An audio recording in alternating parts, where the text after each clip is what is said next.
Patrimonio, Sociedad, valor, confianza, narrativa, espontaneidad, identidad. todo.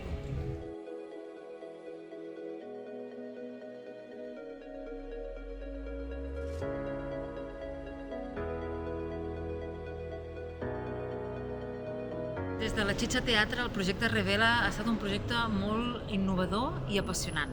Apassionant perquè hem connectat com treballem la diversitat, com podem fer que el patrimoni sigui un acte d'inclusió, en vez d'un motiu d'exclusió. I per què el patrimoni? Doncs perquè el patrimoni té connexions molt directes amb les narratives de qui som. Si volem crear identitats que tinguin més en consideració la diversitat de persones que som, necessitem poder veure com el patrimoni ens dona narratives, ens dona històries i adonar-nos que aquestes històries canvien, fluctuen. I en aquest canvi, en aquesta fluctuació, és quan podem crear un futur més inclusiu. Lo que más me ha gustado ha sido primero la implicación de las personas, los participantes. Hay una diversidad, a pesar de que todos eran profesionales de diferentes áreas, pero que estaban interesadas en el tema del patrimonio, qué tiene que ver el patrimonio, cómo de construir el patrimonio y poder, etc. Del patrimonio, sobre todo, hay una definición muy rígida, muy establecida, y estos días la hemos desmontado totalmente. Mi nombre puede ser patrimonio, ¿no? Y no solamente pues lo que tenemos súper establecido como la Sagrada Familia.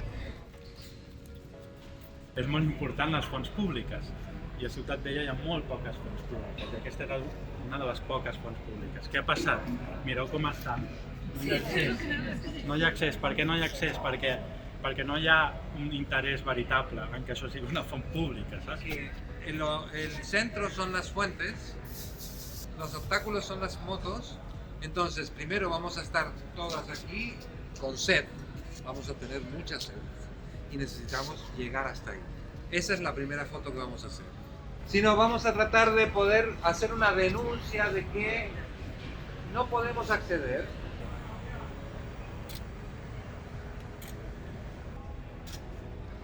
Porque el patrimonio tiene un impacto sobre la sociedad y dialoga con la sociedad. Entonces es responsabilidad de los gestores culturales, de los agentes culturales, encontrar esta conexión y crear toda esa serie de narrativas y de historias que relacionan la sociedad con el patrimonio que forma parte del territorio. Me ha llamado mucho la atención eso, que a pesar de las dificultades, de que hemos estado en la calle, que muchas veces tenemos el prejuicio que las personas no quieren mostrarse, ha habido un valor allí añadido de que las personas han salido a la calle, han hecho cosas y quieren seguir haciendo, quieren seguir investigando alrededor de las temáticas del proyecto Revela. Por ejemplo, en un día, hoy ha sido fantástico, explosivo, y creo que nos vamos todos con las ganas de poner en práctica, quizás no todas las técnicas porque no las dominaremos, pero tenerlas en cuenta, ¿no? De reflexionar sobre nuestro trabajo día a día con la cultura y con el patrimonio y ver cómo pueden funcionar estas técnicas. Me ha dado mucha confianza, me puede aportar mucha confianza en mí misma y que puedo hacer muchas cosas y quitar el miedo que tengo o que tenía de afrontar cosas.